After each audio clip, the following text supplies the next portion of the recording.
सो eight any time मैं यहाँ लिख देता हूँ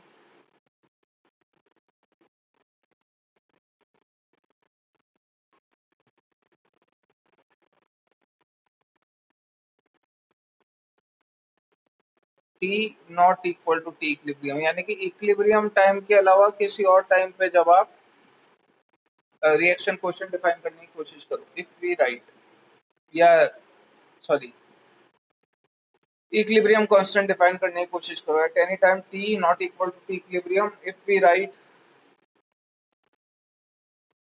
the same expression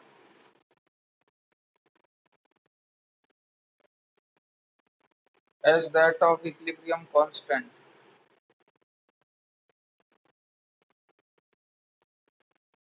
then that is called reaction quotient। ठीक है ना, time T equal to equilibrium के अलावा किसी और टाइम पे जब आप इक्विलिब्रियम कांस्टेंट का एक्सप्रेशन लिखने की कोशिश करोगे तो उस इक्विलिब्रियम कांस्टेंट को हम किस नाम से जानेंगे, रिएक्शन क्वोशिएंट के नाम से। Reaction quotient denoted by Q. Expression लिखोगे तो कैसा लिखोगे, A C C, A D D, A stands for activity, small A है ना, बाकी रेस्ट आप टर्म जानते हैं। ये time T equal to equilibrium के अलावा किसी और टाइम पे एक्सप्रेशन है, ठीक है ना। these a values are not at equilibrium। अब बात ध्यान से सुनिएगा और उसी के अकॉर्डिंग जवाब दीजिएगा। पहले इतना लिख लो फिर बात करते हैं।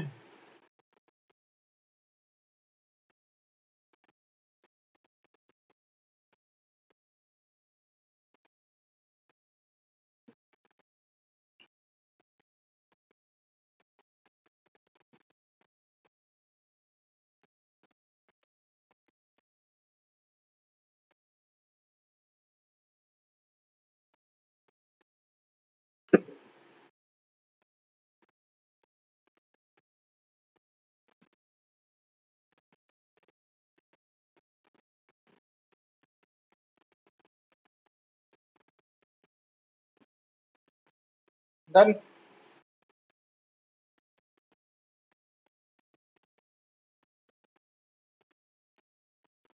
ये जो आपने इक्विलिब्रियम कांस्टेंट डिफाइन करा ये इक्विलिब्रियम पे नहीं है, हो गया।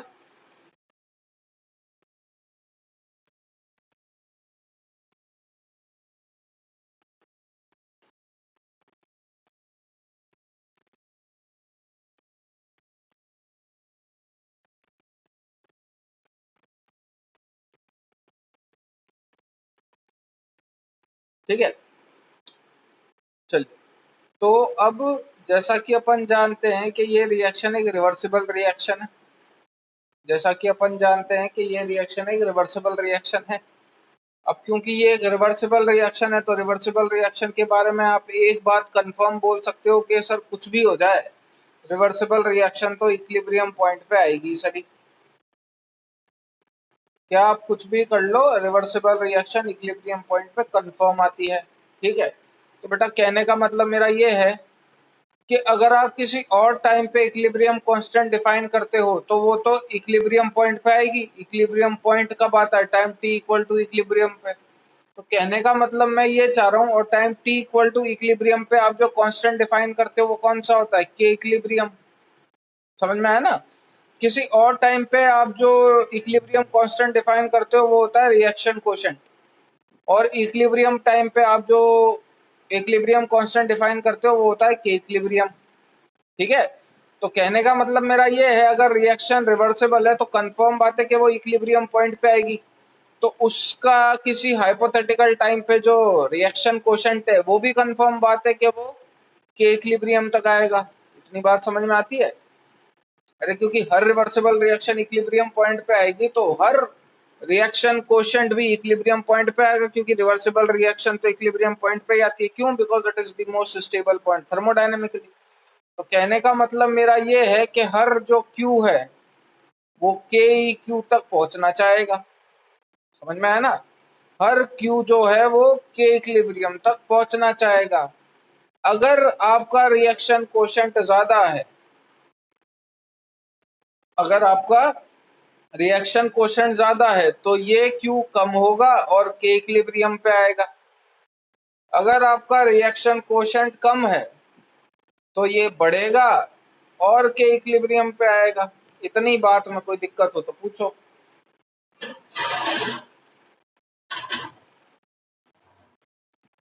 भावनाएं समझ में आई? अगर आपका Q ज्यादा है तो वो घटेगा और K इक्विलिब्रियम तक आएगा, और अगर आपका Q कम है तो वो बढ़ेगा और K इक्विलिब्रियम तक आएगा। क्यों? Because it is the most stable point thermodynamically. यहां तक बात क्लियर? तो चलिए बताइए, मान के चलते हैं कि मेरा Q कम है। आपने जो रिएक्शन कोशेंट का एक्सप्रेशन लिख रखा है वो ये है।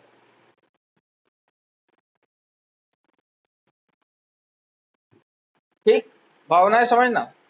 पहला मैं केस मान के चल रहा हूं कि मेरा Q कम है, तो Q कम है तो Q बढ़ेगा और K इक्विलिब्रियम के बराबर आएगा। बताओ Q बढ़ेगा कैसे? जब ऊपर वाला बढ़े कि नीचे वाला बढ़े? Q कैसे बढ़ेगा? जब ऊपर वाला बढ़े कि नीचे वाला बढ़े?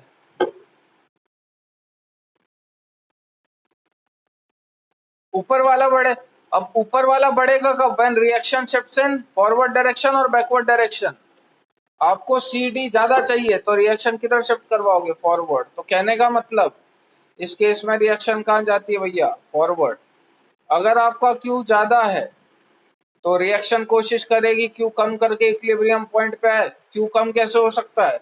या तो ये कम हो जाए या नीचे वाला ज्यादा हो जाए। ये सब पॉसिबल कब है? When your reaction goes in backward direction. समझ में आई इतनी बातें? तो बस यही सारी बातें लिख रहे हैं अब अपन, ध्यान से देखिएगा। Any reversible reaction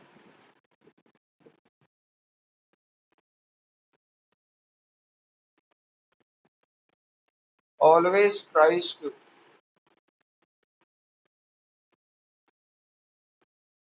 achieve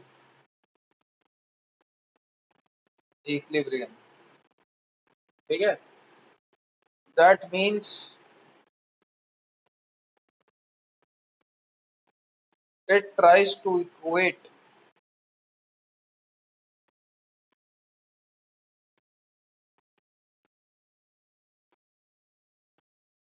its value of Q equal to K। ठीक है ना? क्योंकि रिवर्सिबल रिएक्शन का सबसे स्टेबल पॉइंट इक्विलिब्रियम पॉइंट ही होता है, तो हर Q K के बराबर होना चाहेगा। अब मान लेते हैं let at any time t Q छोटा है और K बड़ा है। Q छोटा है K बड़ा है, तो Q क्या कोशिश करेगा? बड़ा होके K के बराबर पहुंचने की। और Q बड़ा कैसे हो सकता है? प्रोडक्ट बढ़ा के और रिएक्टेंट घटा के, means the reaction shifts in forward direction. इतनी बात क्लियर है? If Q is less then K। Second, if Q is greater than K, तो Q क्या कोशिश करेगा? घटने की, और K तक आने की कोशिश करेगा। घट कैसे सकता है? सी डी घटा के या ए बी बढ़ा के, मतलब reaction shifts in backward. And third, अगर Q और K दोनों बराबर है, मींस आप पहले से इक्विलिब्रियम पॉइंट पे हो, reaction is already at equilibrium. बात समझ में आई? कोई डाउट हो तो पूछ लीजिए।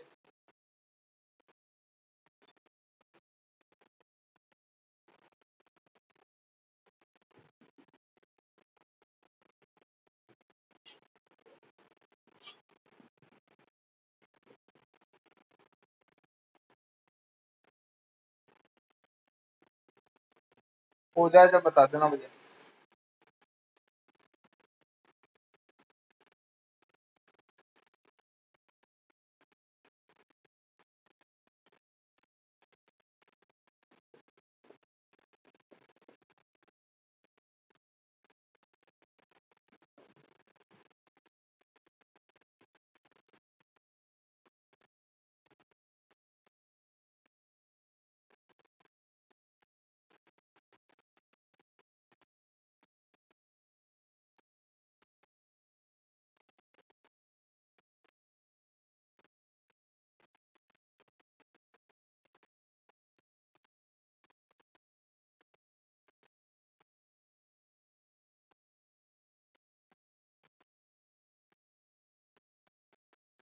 डन।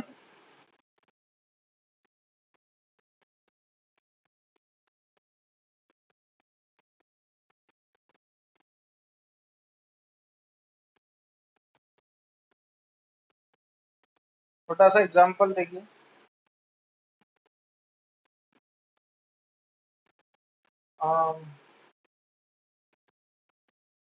चलो ये सवाल करने की ट्राई करो, एग्जांपल छोड़ो, क्वेश्चन ही करो तुम।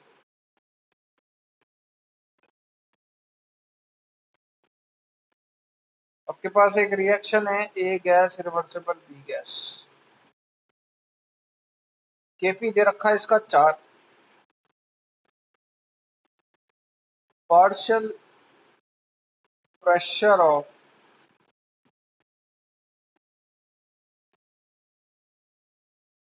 ए and B are 2 atm and 1 atm। Find partial pressure of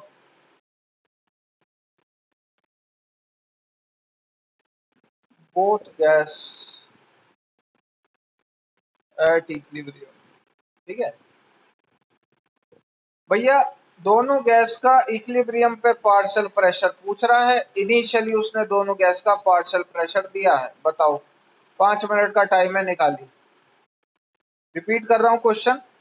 दोनों गैस का इनिशियली पार्शियल प्रेशर दे रखा है, इक्विलिब्रियम पे पार्शियल प्रेशर पूछा है, बताइए। और कोई सवाल हो तो पूछिए। 5 मिनट का टाइम है, सॉल्व करो इसको।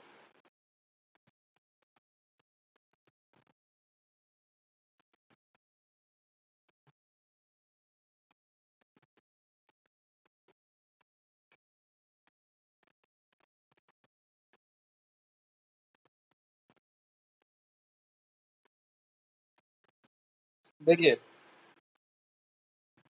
क्या बोला वो। Partial pressure of A and B are taken 2 atm and 1 atm। बताइए ये जो 2 atm 1 atm है, ये कौन से टाइम पे डेटा गिवन है। तो इक्विलिब्रियम पे तो उसने पूछा है, तो कौन से टाइम पे डेटा होगा। टाइम टी इक्वल टू 0 पे।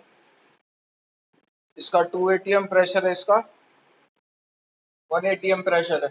ठीक है, time T equal to equilibrium पे पूछा है, तो भैया इक्विलिब्रियम कांस्टेंट तो मैं नहीं निकाल सकता। ठीक है, लेकिन हाँ मैं एक जरूर बात है कि मैं रिएक्शन कोशेंट का एक्सप्रेशन जरूर लिख सकता हूं। तो क्यू पी इसके बराबर हो जाएगा, क्यूपी को केपी से और क्यूसी को केसी से रिलेट करिएगा, डेफिनेशन वाइज कोई डिफरेंस और नहीं है इसमें। ठीक है ना। तो क्यूपी अगर मैं निकालना चाहूं इसका, तो इसका ऐसा निकाल, किसी भी हाइपोथेटिकल टाइम पे 1 की पावर 1/2 की पावर 1। ठीक है ना। अब वो hypothetical time time T equal to 0 भी हो सकता है, इक्विलिब्रियम नहीं होना चाहिए बस।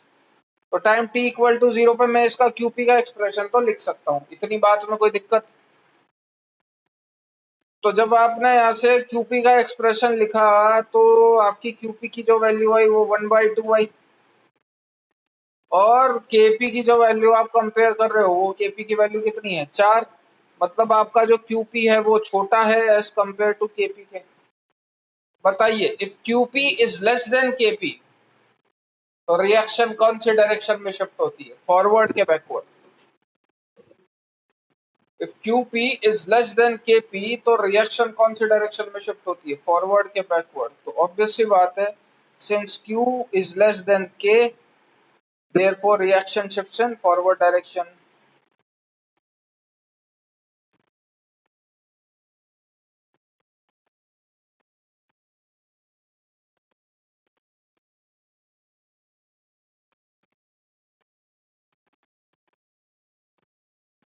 जब हो जाए जब बता दे।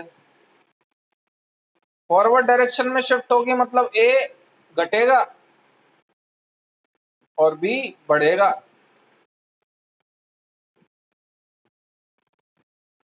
इतना हो जाए जब बता दीजिएगा।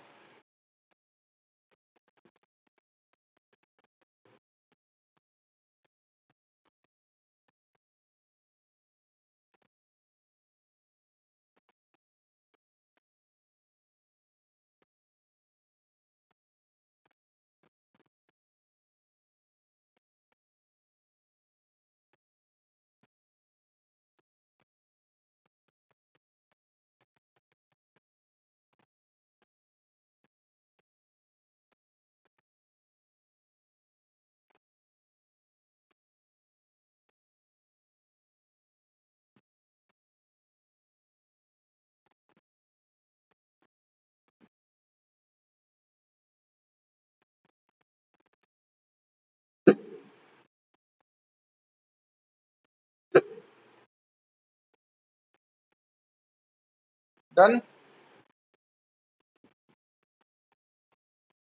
चलिए अब भैया फॉरवर्ड में शिफ्ट होगी, मतलब रिएक्टेंट घट रहा है और प्रोडक्ट बढ़ रहा है। आपकी जो रिएक्शन थी वो क्या थी, ए रिवर्सिबल बी। इसका जो था वो 2 था प्रेशर, इसका जो था वो 1 था प्रेशर। तो ये घटेगा तो 2 माइनस पी 1 प्लस पी। जब आप के पी का एक्सप्रेशन लिखोगे तो क्या लिखोगे, 1 plus P upon 2 minus P.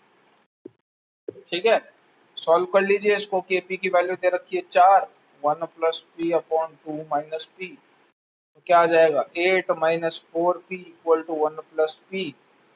उधर गया 5p, इधर गया 7, तो p इक्वल टू 7/5। सॉल्व करोगे इसको, 5 5.4, तो मेरी p की वैल्यू आई भैया 1.4। हाँ बेटा हो रहा है, टेंशन मत ले, वो तो होता ही है। p की वैल्यू आई 1.4। ठीक है, तो उसने क्या पूछा है आपसे, उसने partial pressure of A and B पूछा है, यानी कि ये पूछा था। तो उस p की वैल्यू यहाँ पुट करिए, तो partial pressure of A and B यानी कि 2 माइनस पी, ये कितना बनेगा 0.6, और ये कितना बनेगा 2.4। ठीक है,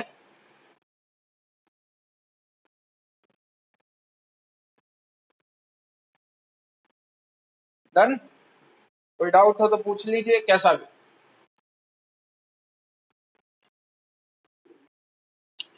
कैसा भी ऊल जुलूल ऊंच नीच आगे पीछे ऊपर नीचे दाएं बाएं कुछ भी डाउट हो पूछ।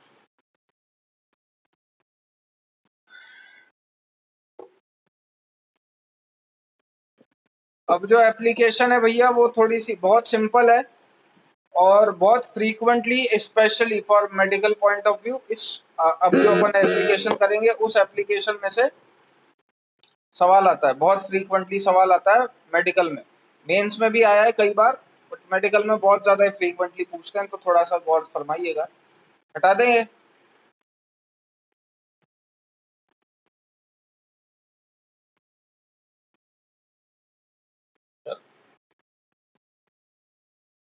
तो दो चार बातें ध्यान से सुनिएगा। फॉर एनी रिवर्सिबल रिएक्शन, अगर मेरे पास एक रिएक्शन है, अब सपोज मैं इस पूरी रिएक्शन में एक नंबर मल्टीप्लाई कर रहा हूं, let it be n। If we multiply, इसका जो इक्विलिब्रियम कांस्टेंट है वो मैंने मान लिया इस रिएक्शन का K eq. If we multiply any number n to the reaction, तो अगर आप इस रिएक्शन में कोई नंबर n मल्टीप्लाई करते हो तो उसके इक्विलिब्रियम कांस्टेंट पे क्या फर्क पड़ेगा। So after multiplying n in this reaction, तो इसके इक्विलिब्रियम कांस्टेंट में चेंज आएगा, और वो क्या चेंज आएगा वो मैं बता रहा हूँ। The new equilibrium constant becomes के ई क्यू की पावर n। मतलब सपोज इस रिएक्शन के इक्विलिब्रियम कांस्टेंट की वैल्यू थी 4, आपने नंबर मल्टीप्लाई कर दिया 2, तो कुछ नहीं, 4 के ऊपर वही पावर चढ़ा दीजिएगा। जो भी नंबर मल्टीप्लाई करते हो वही उस इक्विलिब्रियम कांस्टेंट पे पावर चढ़ा दो, वही आपका नया इक्विलिब्रियम कांस्टेंट हो जाता है। समझ में आया। अगर आप कोई एक नंबर मल्टीप्लाई कर रहे हो तो उस नंबर को ही के इक्विलिब्रियम की पावर पे चढ़ा देना, उसी रिएक्शन की, आपका नया इक्विलिब्रियम कांस्टेंट आ जाएगा। सेम एडिशन के लिए पढ़ना है, सब्ट्रैक्शन के लिए पढ़ना है, मल्टीप्लिकेशन के लिए भी पढ़ना है। ठीक है, और रिवर्सल के लिए भी पढ़ना है। सेकेंड कंडीशन,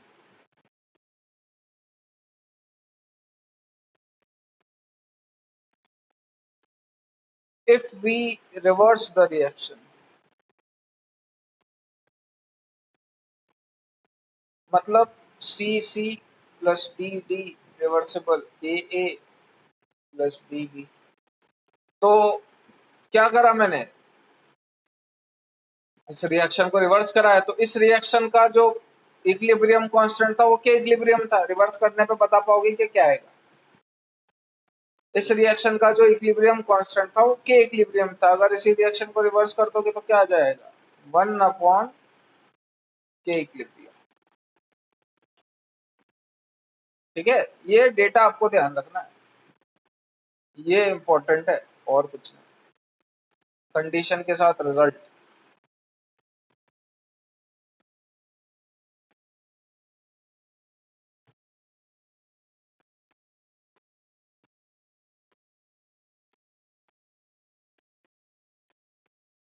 अच्छा, इसको चाहूं तो मैं एक और तरीके से प्रूव कर सकता हूं, देखिएगा कैसे।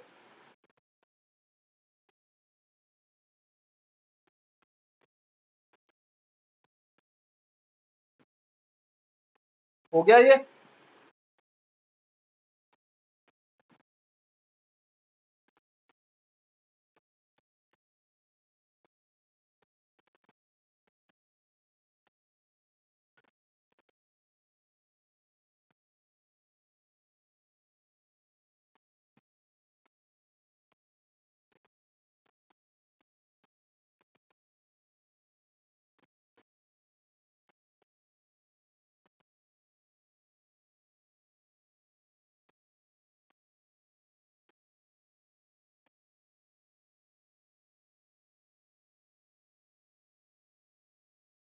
डन।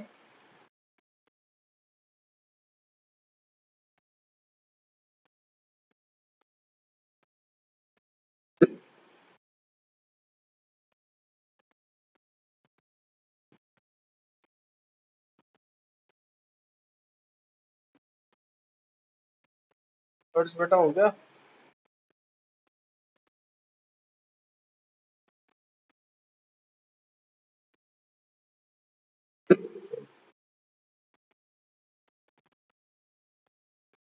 नेक्स्ट। हाँ सॉरी, मैं क्या बोल रहा था, मैं उसको ऐसे भी प्रूव कर सकता हूँ। देखिए, C C plus D D reversible A plus B B. आपने क्या करा, इस रिएक्शन का जो नया इक्विलिब्रियम कांस्टेंट लिखा वो 1/के इक्विलिब्रियम लिखा। अब देखो मैं कैसे प्रूव कर रहा हूँ। अपन ने जो इनिशियली रिएक्शन मानी थी वो क्या मानी थी, ए प्लस बी बी रिवर्सिबल सी सी प्लस डी डी, ये मानी थी। मैं क्या कर रहा हूँ, मैं इस पूरी रिएक्शन को -1 से मल्टीप्लाई कर रहा हूँ।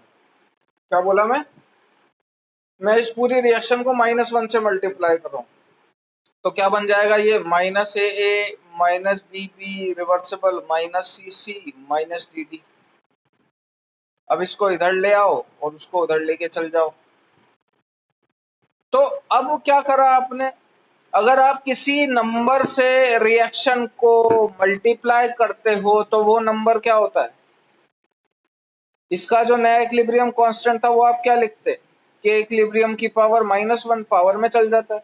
अगर आप किसी नंबर को रिएक्शन से मल्टीप्लाई करते हो तो वो नंबर पावर में चल जाता है। मैंने इस पूरी रिएक्शन को -1 से मल्टीप्लाई करा तो वो नंबर पावर में चल गया, and the new reaction becomes what, C C plus D D reversible A plus B B. और इसी को आप क्या लिख सकते हो, 1/ke³। तो कहने का मतलब मेरा ये है, indirectly reversing the reaction is nothing but multiplying by -1, nothing else. ठीक है ना, reversing the reaction is nothing but multiplying by -1, same बात चलती है, ये लिखने की जरूरत नहीं है, सीधे देख लीजिएगा। Indirectly reversing the reaction is multiplying by -1। ठीक है, सवाल और इसका जवाब चाहिए मुझे जितना जल्दी हो सके। N2 plus 3H2 reversible 2NH3, इसका केपी दे रखा है 4, सॉरी 9, 4 नहीं 9 लेते हैं, है ना। Find the KEQ। इस एक रिएक्शन का केपी दिया है, इसका आपको निकालना है। NH3 reversible 1/2N2 plus 3/2H। बताइए आंसर जल्दी से, एसएप, जितना जल्दी हो सके।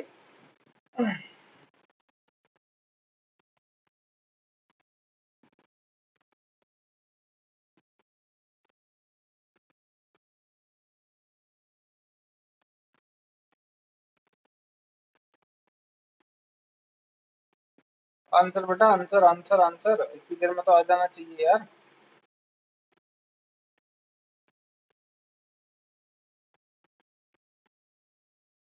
बिल्कुल सही, एक ही आंसर आया भैया, क्या बात है। बड़े सुस्त पड़ गए हो यार तुम लोग।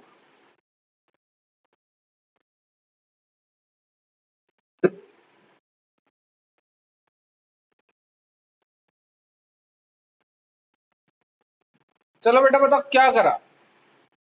ये रिएक्शन और ये रिएक्शन देख के आपको क्या लग रहा है, क्या करा? तो कुछ नहीं, तो मैं ये जरूर कह सकता हूं कि सर रिएक्शन को रिवर्स करा है। तो जब रिएक्शन को रिवर्स करोगे तो it become something like this. तो when we reverse the reaction तो होता क्या है? जब आप रिएक्शन को रिवर्स करते हो तो क्या होता है?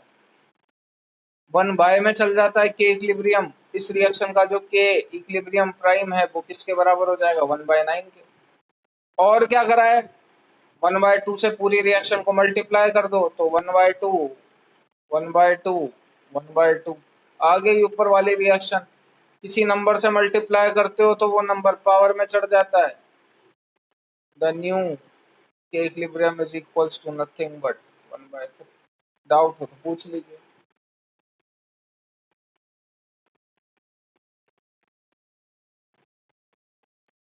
डाउट हो तो पूछ लीजिए।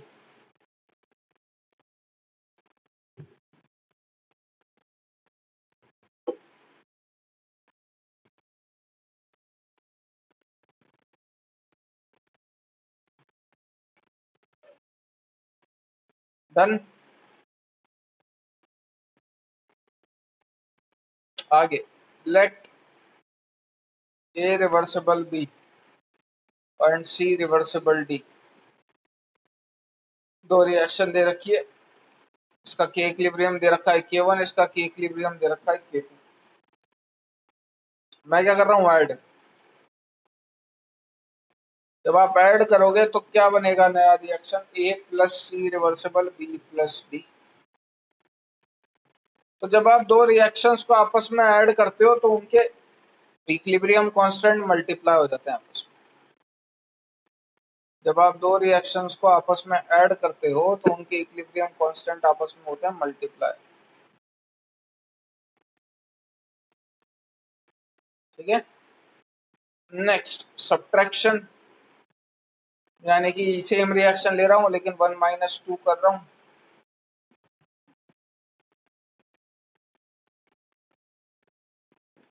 तो A minus C reversible B minus D. तो जब भी आप दो रिएक्शन इसको चाहो तो इस तरीके से भी लिख सकते हो ना, A plus D reversible B plus C. ठीक है, इसको चाहो तो मैं ऐसे भी लिख सकता हूँ। तो जब भी आप दो रिएक्शन को सब्ट्रैक्ट करते हो तो the new K equilibrium becomes, मतलब वो डिवाइड में चल जाता है। ऐड करते हो तो मल्टीप्लाई में चल जाता है, सब्ट्रैक्ट करते हो तो डिवाइड में।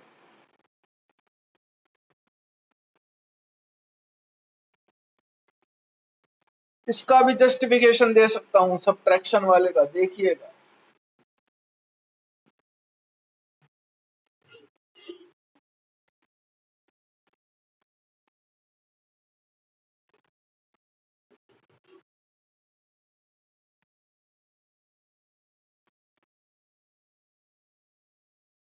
हो जाए जब बता देना।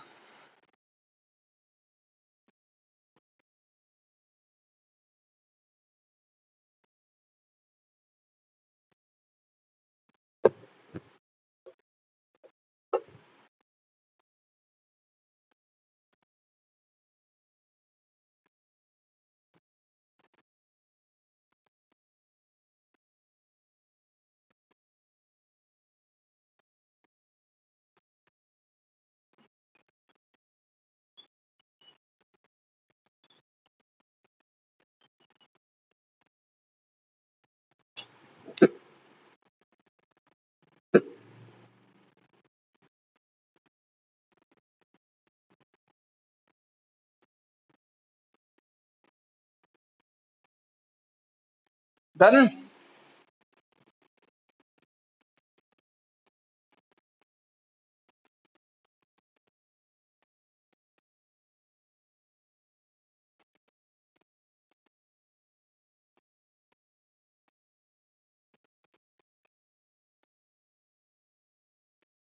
अरे हो गया बाल को।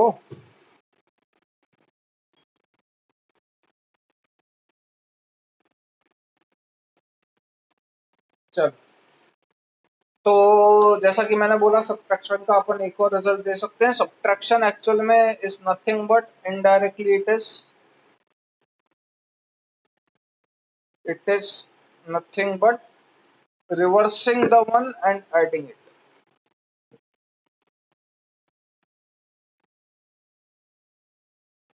मतलब कोई भी एक रिएक्शन को रिवर्स कर दो और बाद में उसे ऐड कर दो। जैसे आपको जो रिएक्शन दी हुई थी वो ए रिवर्सिबल बी और सी रिवर्सिबल डी दी हुई थी, ठीक है। इसका के इक्विलिब्रियम K1 दिया हुआ था, इसका के इक्विलिब्रियम K2 दिया हुआ था। क्या करते इसको a माइनस सी अगर डायरेक्ट सब्ट्रैक्ट कर देता तो और मैं इसको क्या लिख देता b माइनस डी। मैं इसका के इक्विलिब्रियम कितना बोल रहा हूँ K1/K2, है ना। अब मैं इसका एक और तरीके से जस्टिफिकेशन दे रहा हूँ, देखिए। अब अगर मैं क्या इसको इसको ऐसे भी तो लिख सकते थे ना, a plus D reversible b plus C. मैं इस फॉर्म में इसका एक्सप्लेनेशन दूंगा। कैसे? क्या करो, इस वाली रिएक्शन को रिवर्स कर दो। तो जब आप किसी भी रिएक्शन को रिवर्स करते हो तो उसका जो नया के इक्विलिब्रियम होता है वो कहाँ पहुंच जाता है, 1/के इक्विलिब्रियम में। तो ए रिवर्सिबल बी तो यूं का यूं रखा, तो इसका जो के इक्विलिब्रियम था वो तो K1 ही रहा, लेकिन क्योंकि मैंने दूसरी रिएक्शन रिवर्स कर दी तो उसका जो के इक्विलिब्रियम हो गया 1/K2 हो गया। तो क्या बोला मैं, indirectly it is nothing but reversing the one and adding it. Reverse करा, अब ऐड कर दो। ऐड करोगे तो A plus C reversible C B plus D, ठीक है ना। ए प्लस, एक मिनट रुको ना, sorry sorry sorry sorry, reverse तो करा ही नहीं अपन ने। इट इज डी सी, तो it is A plus D reversible B plus C. तो क्या हो जाएगा जो नया के इक्विलिब्रियम होगा, ऐड करना मतलब मल्टीप्लाई। तो K1 इंटू 1/K2 यानी कि K1/K2। अरे भाई साहब,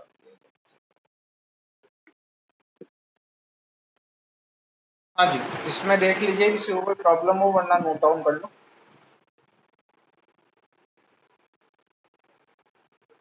क्या देखा हमने, कोई नंबर मल्टीप्लाई करते हो तो वो नंबर पावर में चल जाता है, रिवर्स करते हो तो 1/, में आ जाता है, ऐड करते हो तो मल्टीप्लाई हो जाते हैं, सब्ट्रैक्ट कर देते हो तो डिवाइड हो जाते हैं।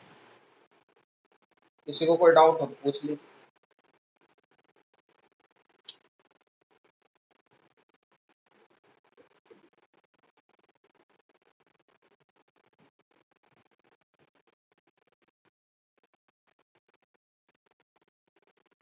Any doubts, any doubts, any doubts, doubts, any doubts, any doubts,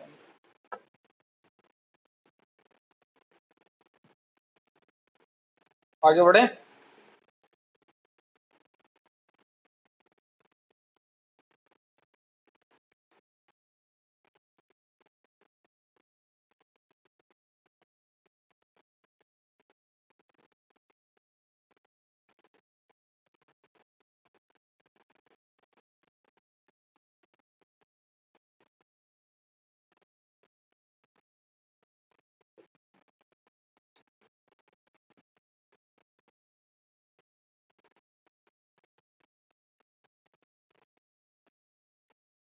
चलिए नेक्स्ट लिखिए, हाइग्रोस्कोपिक सब्सटेंस।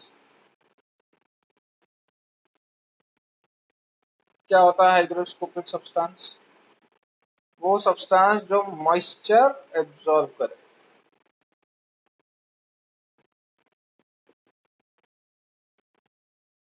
दो सब्सटेंस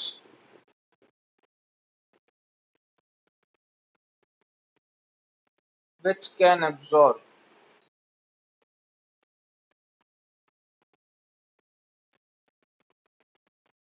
water vapor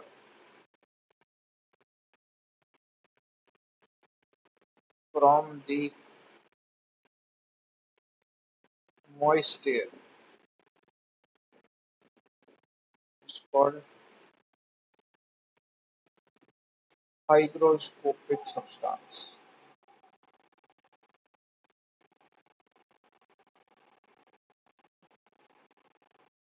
ठीक है ना। मॉइस्ट एयर से जो सब्सटेंस वाटर वेपर एब्जॉर्ब कर सकता है उसे अपन क्या बोल देते हैं, हाइग्रोस्कोपिक सब्सटेंस। कहने का मतलब मेरा ये है भैया, जैसे आप क्या करो, एक रिएक्शन लिखते हैं, जैसे कैल्शियम क्लोराइड था एनहाइड्रस, सॉलिड है और एनहाइड्रस। कैल्शियम क्लोराइड एनहाइड्रस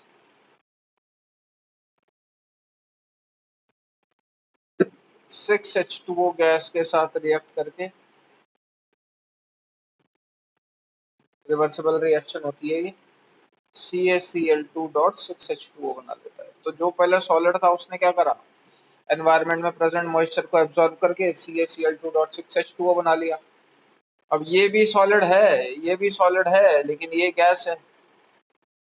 ठीक है ना, ये भी सॉलिड है, ये भी सॉलिड है, लेकिन ये गैस है।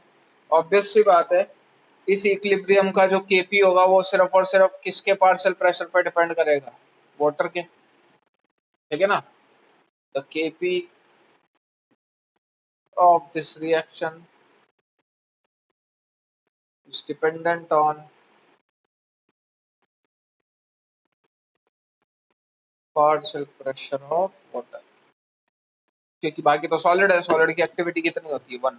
फटाफट लिखिए फिर बात करते हैं आगे।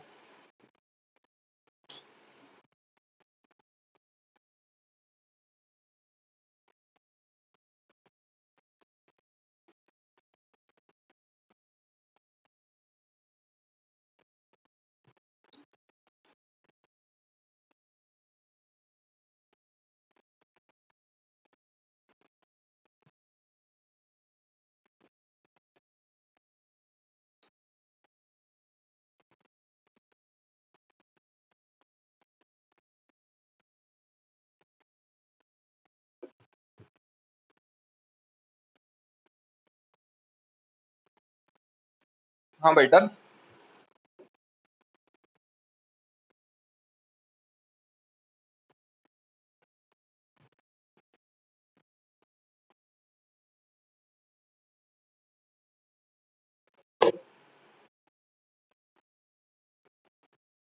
सपोज आपके पास दो कंटेनर है,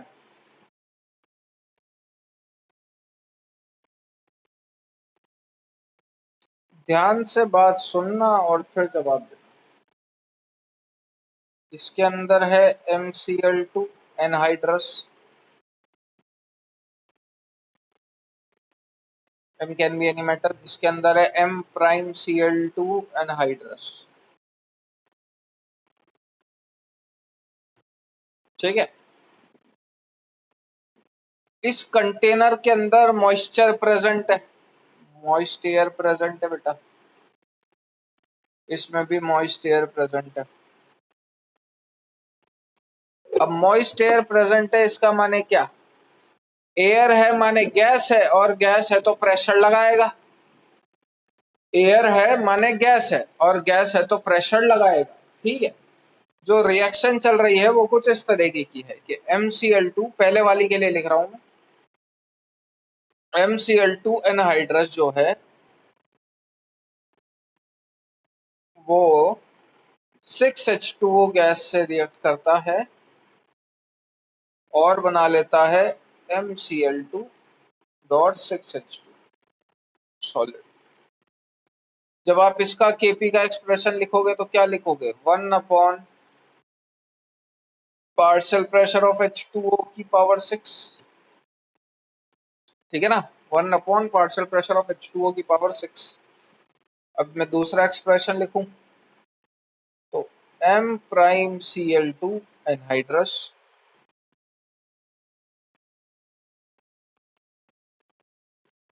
plus 4H2O gives M'Cl2 dot 4H2O solid इसका केपी का एक्सप्रेशन लिखोगे तो क्या लिखोगे? चलो, क्या आप बता सकते हो इन दोनों को देख के कि इन दोनों में से बेटर ड्राइंग एजेंट कौन सा है? Which is a better drying agent? Which is a better drying agent?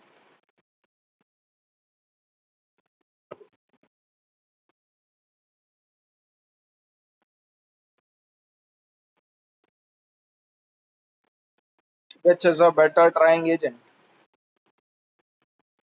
ये वाला कि ये फर्स्ट के सेकंड?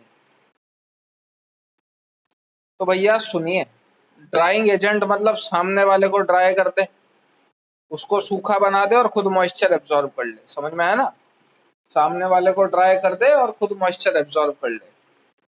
तो क्या मैं इन दोनों को देख के बता सकता हूँ कि कौन सा बेटर ड्राइंग एजेंट होगा? नहीं। ये देख के मत बोल देना PH2O की पावर 6, PH2O की पावर 4, सर इसने बस 4 ही एब्जॉर्ब करे, इसने 6 एब्जॉर्ब करे तो ये बेटर ड्राइंग एजेंट हो गया। गलत। मैं आपको पहले ही बता चुका हूं कि भैया इसके अंदर मॉइस्ट एयर प्रेजेंट है, और एयर क्या लगाती है कंटेनर पे? प्रेशर लगाती है। तो मैं बोलूंगा कि उसने, कौन मेरे लिए बेटर ड्राइंग एजेंट होगा? तो मेरे लिए बेटर ड्राइंग एजेंट वो होगा जिसका कंटेनर का पार्शियल प्रेशर कम है। समझ में आया ना? मेरे लिए बेटर ड्राइंग एजेंट वो होगा जिस कंटेनर का पार्शियल प्रेशर कम है। अरे समझो, दो कंटेनर लेके गए, दो कंटेनर जब आप लोग लेके गए तो एक कंटेनर के अंदर आपने MCl2 डाला और एक कंटेनर के अंदर आपने M'Cl2 डाला। एक घंटे बाद जब अपन आए तो अपन ने क्या देखा? अपन ने दोनों कंटेनर का प्रेशर मेजर करा। सपोज मुझे प्रेशर फर्स्ट कंटेनर में कम पाया गया, मतलब इसने ज्यादा मॉइस्चर एब्जॉर्ब करा है। सेकंड कंटेनर में ज्यादा पाया गया, मतलब इसने कम मॉइस्चर एब्जॉर्ब करा है। तो मेरे लिए बेटर ड्राइंग एजेंट कौन हो जाएगा? फर्स्ट। वाइस वर्सा, अगर मुझे सेकंड कंटेनर में कम प्रेशर ऑब्जर्व होता है तो मेरे लिए second will be the better drying agent than first. इतनी बात समझ में आती है क्या? ये केपी की वैल्यू को देख के बताऊंगा मैं कौन सा बेटर ड्राइंग एजेंट है और कौन सा नहीं। जहां केपी की value come, that will be my better drying agent. समझ में आया बात? जहां प्रेशर की वैल्यू कम वहां गैस के पार्टिकल कम, और मतलब उसने ज्यादा मॉइस्चर एब्जॉर्ब करा। वापस बताऊं,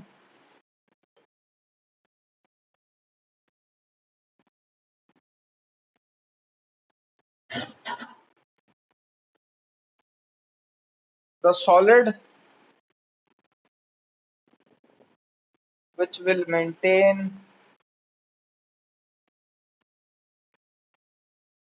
the minimum partial pressure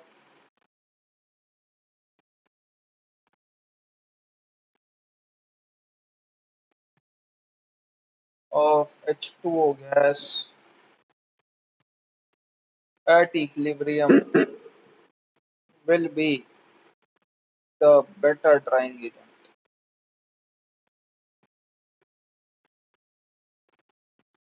लिख लीजिए। तो जहां पार्शियल प्रेशर कम होगा या फिर मोल्स ऑफ गैस पार्टिकल कम होंगे, that will be the better drying agent.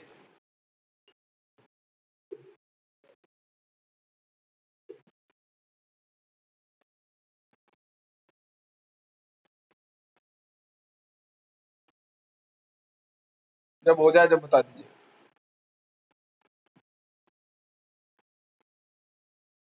पानी पी के आता हूं मैं, आप इतना नोट डाउन करिए।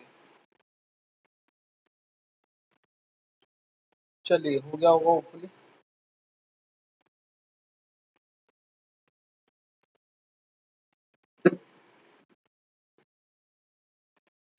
आगे, रिलेटिव ह्यूमिडिटी।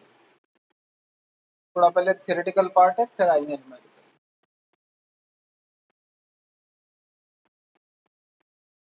फॉर्मूला ध्यान रखना है। रिलेटिव ह्यूमिडिटी में बता देता हूँ क्या होता है भैया, ठीक है ना? जैसे रिलेटिव ह्यूमिडिटी वही है, मौसम वैज्ञानिक जिसे देख के पता लगाते हैं कि भैया बारिश होगी, कि आज भाई 60% ह्यूमिडिटी है, 70% ह्यूमिडिटी है, बारिश होने की संभावनाएं हैं।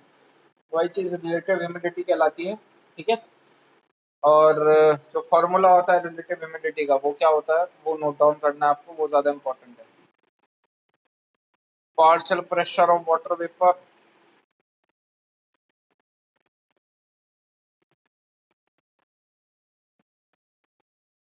अपॉन वेपर प्रेशर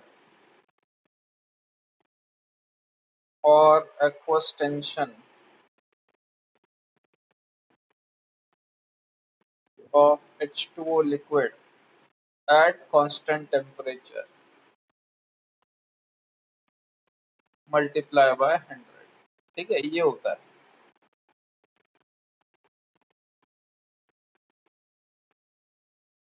ये होता है रिलेटिव ह्यूमिडिटी का फॉर्मूला।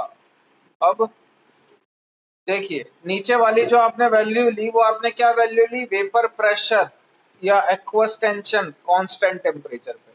अरे पानी को सपोज आप 120 डिग्री पे उबालते हो या 100 डिग्री पे उबालते हो या 70 डिग्री पे उबालते हो तो उसकी वेपर बनने की रेट फिक्स है। तो अगर आपने टेम्परेचर फिक्स कर दिया तो मतलब वेपर फिक्स कर दिए, और वेपर फिक्स कर दिया मतलब वेपर प्रेशर फिक्स कर दिया। समझ में आया ना?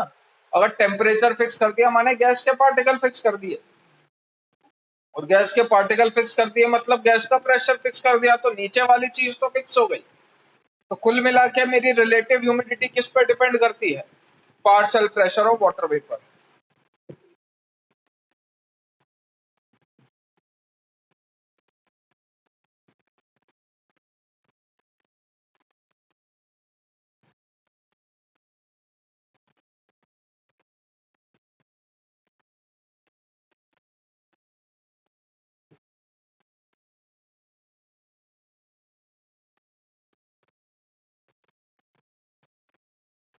ठीक है,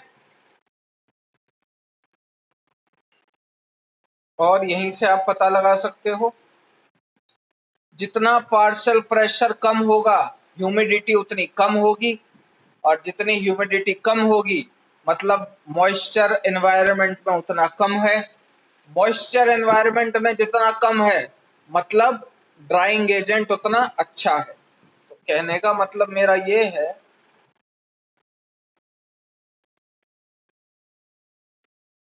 the container where the relative humidity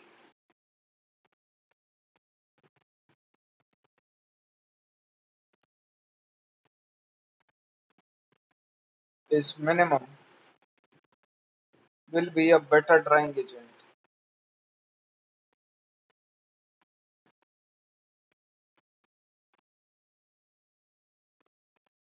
लिख लीजिए जितना जल्दी हो सके।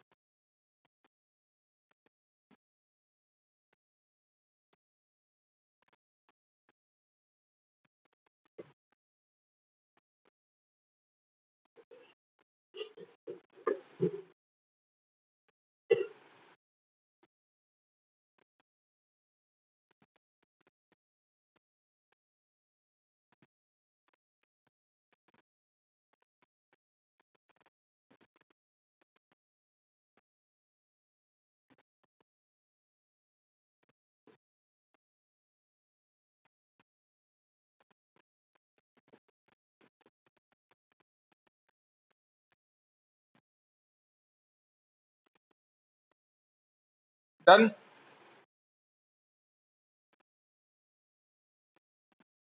कुछ समझ में ना आए तो पूछ लो। टेम्परेचर कांस्टेंट मतलब गैस के मॉलिक्यूल जो बन रहे हैं वो कांस्टेंट बनेंगे, मतलब प्रेशर कांस्टेंट होगा, तो नीचे वाली टर्म तो कांस्टेंट हो गई। तो रिलेटिव ह्यूमिडिटी सिर्फ पार्शियल प्रेशर पे डिपेंड होती है वाटर वेपर पे।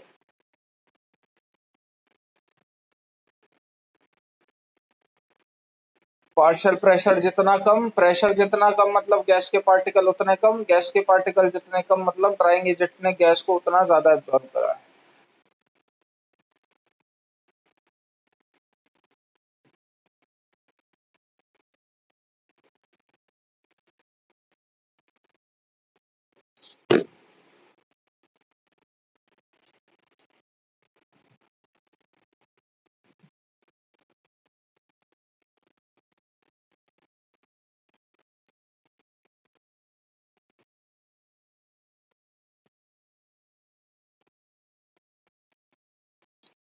हो गया बेटा, आगे बढ़े।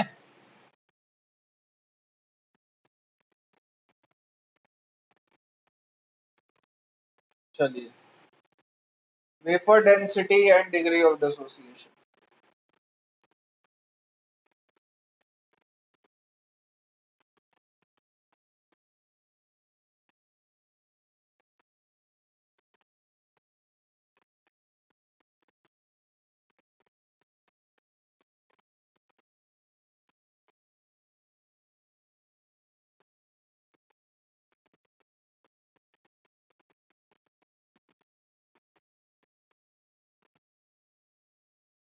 मूल कंसेप्ट में वेपर डेंसिटी हालांकि बता चुका था मैं, ठीक है ना।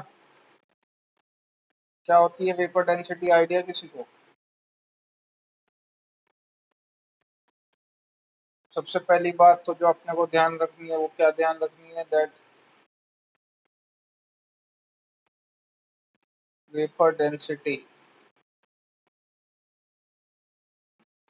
Is not defined for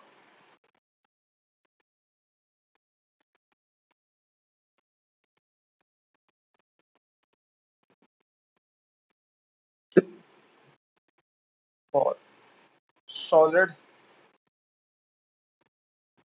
comma sorry solid and liquid, ठीक है। It is defined only for gas.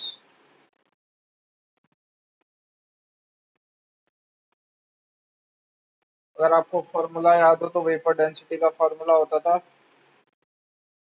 Molecular weight of the gas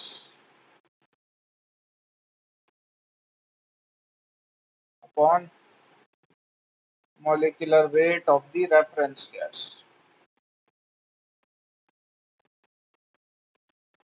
and unless otherwise this reference gas is not mentioned, we will consider the reference gas as hydrogen.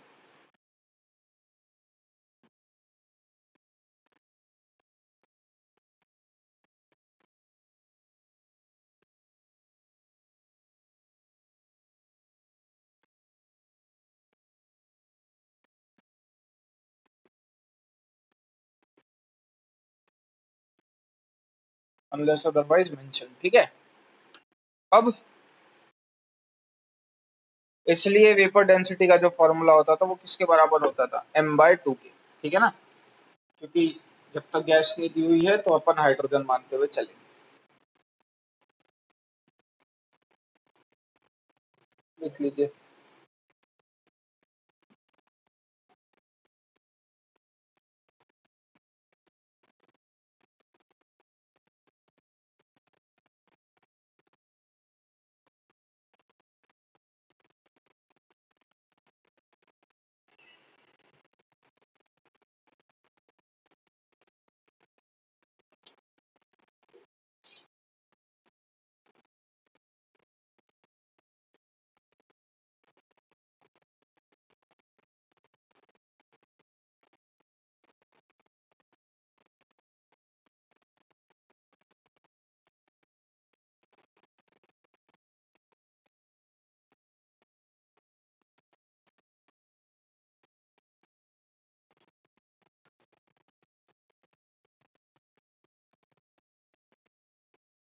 हो गया।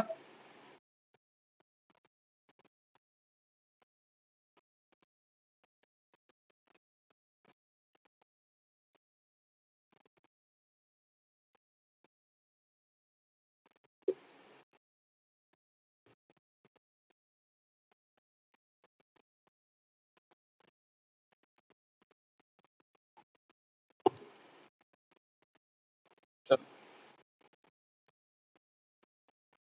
तो देखिए degree of dissociation यानी कि alpha, मैं आपको पहले ही बता चुका हूँ सिंगल रिएक्टेंट सिस्टम के लिए वैलिड है। सिंस याद है ना वो क्या करा करते थे, वन मान लिया करते थे initial moles unless otherwise not mention, theoretical moles, but जो मोल फ्रैक्शन निकलता था वो एक्चुअल निकलता था। Degree of dissociation is valid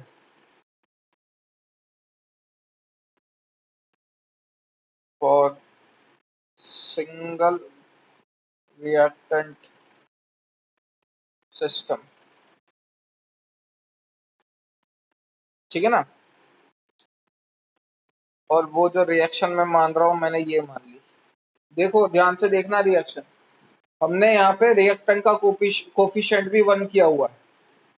मैंने यहाँ पे रिएक्टेंट का कोफिशिएंट भी 1 किया हुआ है। अगर 1 नहीं है तो जो भी कोफिशिएंट है उस पूरे कोफिशिएंट को पूरी रिएक्शन से डिवाइड करिए और 1 करिए, ठीक है। मैंने यहाँ पे रिएक्टेंट का कोफिशिएंट 1 किया हुआ है। अगर 1 नहीं है तो उस कोफिशिएंट को पूरी रिएक्शन से डिवाइड करके उसको 1 बनाओ।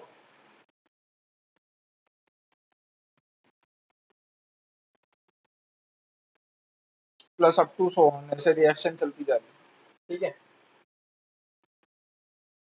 Eight time t equal to 0 मैंने मान लिया इसके ए नॉट मोल्स हैं रिएक्टेंट के। At time t equal to equilibrium moles बता सकते हो कितने होंगे, A naught into 1 minus alpha. किसको समझ में नहीं आया पूछ लो। घटेंगे टाइम के साथ single reactant system 1 minus alpha. बता सकते हो बी के कितने बनेंगे। अगर इसके ए अल्फा घट रहे हैं तो बी के कितने बनेंगे, B into A naught alpha, C into A naught alpha, D into A naught alpha. समझ में आ रहा है ना, वही तामझाम लगाया है। जिसका निकाल रहे हो उसका स्टोइचोमेट्रिक कोफिशिएंट ऊपर, जिससे निकाल रहे हो उसका स्टोइचोमेट्रिक कोफिशिएंट नीचे, मल्टीप्लाई बाय जितने मोल्स उसके रिएक्ट कर रहे हैं,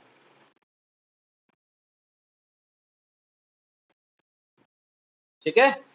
अब इसको इस तरीके से इमेजिन करके चलिएगा।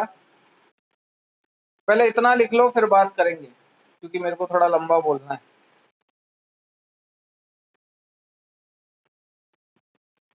चलो सुनो, पहले इसको इस तरीके से इमेजिन करिएगा कि आपने एक कंटेनर लिया है, ठीक है। At time t equal to 0 यानी कि आप क्या कर रहे हो, आप सपोज उस कंटेनर के अंदर ए नॉट मोल्स ऑफ गैस डाल के चल गए, ठीक है। कौन सी गैस, ए गैस मान लेते हैं, ठीक है ना। A naught mole of A gas के आप उस कंटेनर में डाल के चल गए। आपने एक कंटेनर लिया टाइम t इक्वल टू 0 और उस कंटेनर के अंदर आप ए के ए नॉट मोल्स डाल के चल गए, सही। अब मैं ये एक्सपेक्ट करके चल रहा था कि मैं जब वापस आऊंगा तो मुझे कितने मोल्स मिलेंगे, ए नॉट मोल्स ही मिलेंगे। जितने में डाल के गया मतलब उतने ही मिलेंगे। समझ में आया। अपन ने क्या करा, अपन ने कंटेनर लिया, उस कंटेनर के अंदर में A naught moles of A gas डाल के चल गया। अब ये जो आप डाल के गए हो ये एक्चुअल में क्या है, थ्योरेटिकल मोल्स है, ठीक है ना। इस मोल्स का आगे क्या होगा ये आपको नहीं पता। अपन ने ये रिएक्शन देख के इतना तो बता सकते हैं ना कि ये वाले मोल्स आगे जाके डिसोसिएट होंगे। लेकिन मेरे लिए जो इनिशियल नॉलेज है वो मेरे लिए क्या है कि मैं तो कंटेनर के अंदर ए नॉट मोल्स ऑफ ए डाल के गया हूं। तो इस वाली जो इंफॉर्मेशन है at time t equal to 0 time वाली जो इंफॉर्मेशन है वो सारी आपके पास इनिशियल इंफॉर्मेशन है। मतलब अगर मैं आपसे पूछूं थ्योरेटिकल मोल्स कितने, ये जो टाइम है आपका टाइम t इक्वल टू 0, इस पे आप जो भी इंफॉर्मेशन कलेक्ट कर रहे हो वो थ्योरेटिकल इंफॉर्मेशन है, ठीक है ना। वो सारी थ्योरेटिकल नॉलेज है। अगर मैं आपसे पूछूं थ्योरेटिकल मोल्स कितने, थ्योरेटिकल माने जो आप लेके चल रहे हो। क्या बोल रहा हूं मैं, थ्योरेटिकल मतलब जो आप लेके चल रहे हो कब, इनिशियल टाइम पे। तो थ्योरेटिकल मोल्स कितने होंगे मेरे लिए, ए नॉट। थ्योरेटिकल सब्सटेंस कौन है आपके लिए, ए। और थ्योरेटिकल मॉलिक्यूलर वेट कितना होगा, क्योंकि अपन ने तो सिर्फ ए डाला है तो मेरे को जो ओवरऑल मॉलिक्यूलर वेट मिलेगा वो मैं तो यही एक्सपेक्ट करके चलूंगा कि मेरे को ए का ही मॉलिक्यूलर वेट मिलेगा। इतनी बात समझ में आई। भाई मैंने क्या करा, एक कंटेनर लिया और उसके अंदर ए के ए नॉट मोल्स डाले। अब मेरे को नहीं पता वो कंटेनर आगे जाके रिएक्ट करेगा कि नहीं करेगा। मैंने तो कितने मोल डाले, ए नॉट। मेरे लिए सब्सटेंस क्या होना चाहिए जब मैं 1 घंटे बाद वापस आके देखूं, ए ही होना चाहिए। और अगर मैं उसका मॉलिक्यूलर वेट मेजर करना चाहता हूं तो मेरा मॉलिक्यूलर वेट कितना होना चाहिए, ए का जो मॉलिक्यूलर वेट है उतना ही होना चाहिए। बट क्या ऐसा होगा क्या, नहीं। अपन जानते हैं कि मेरा जो ये ए है ये डिसोसिएट कर रहा है इसमें, मेरा ए तो डिसोसिएट कर रहा है बी सी और डी में। समझ में आई? तो ये मेरे लिए क्या है, जो आप इनिशियल टाइम पे जो भी डिफाइन करते हो वो क्या होती है? Theoretical information. इनिशियल टाइम पे आप जो भी डिफाइन करते हो वो क्या होती है? Theoretical information.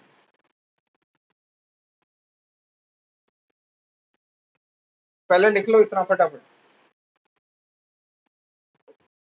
Time t equal to 0 पे जो जो इन्फॉर्मेशन है वो सब थ्योरेटिकल होती है।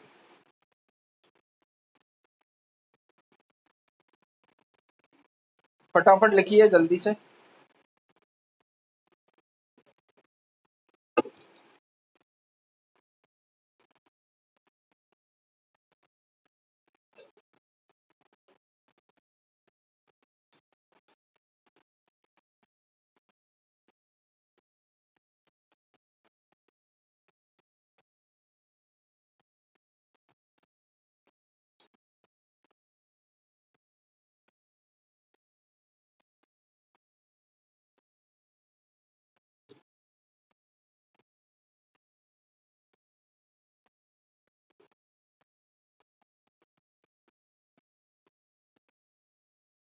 डन। तो देखिए टाइम t इक्वल टू 0 पे आप जो भी इन्फॉर्मेशन डिफाइन करते हो वो थ्योरेटिकल इन्फॉर्मेशन है, लेकिन मैं तो जानता हूं कि ये रिएक्शन एक रिवर्सिबल रिएक्शन है। Reversible reaction always comes at equilibrium point. तो ये तो टूटेगा बी सी और डी में। हो गया, ये हटा दूं?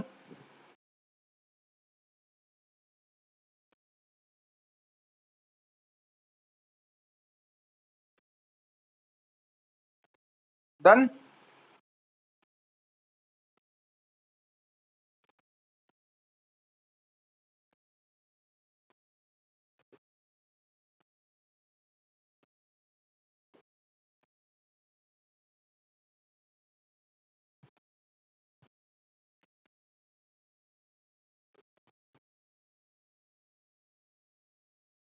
हो गया भैया।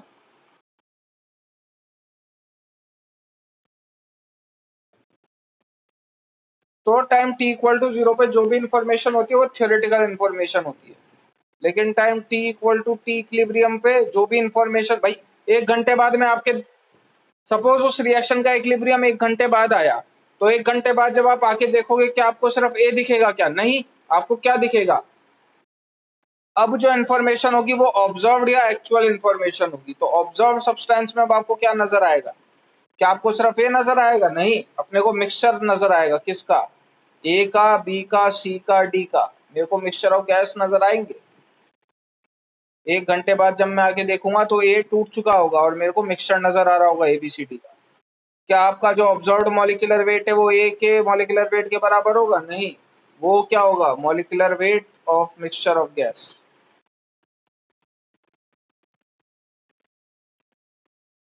जिसे आप एवरेज मॉलिक्यूलर वेट के नाम से जानते हो।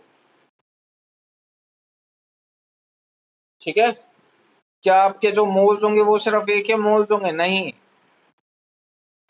जो आपके ऑब्जर्व्ड मोल होंगे वो किसके होंगे?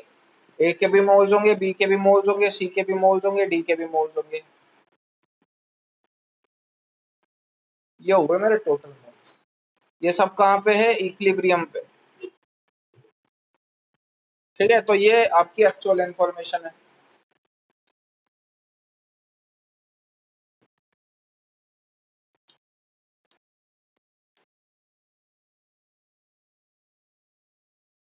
डन।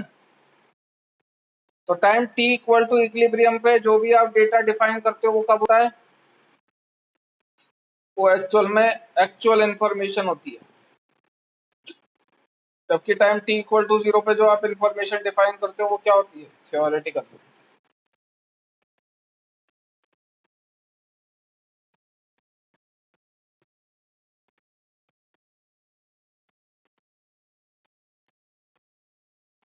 ठीक, चलिए आज के लिए इतना ही रखते हैं। यहाँ तक लिख लो, फिर आगे कंटिन्यू करेंगे। टाइम एक्चुअल में ओवर होने वाला है, नया बता के फायदा नहीं। ये टॉपिक थोड़ा सा छूटा हुआ है, will complete it in the next class.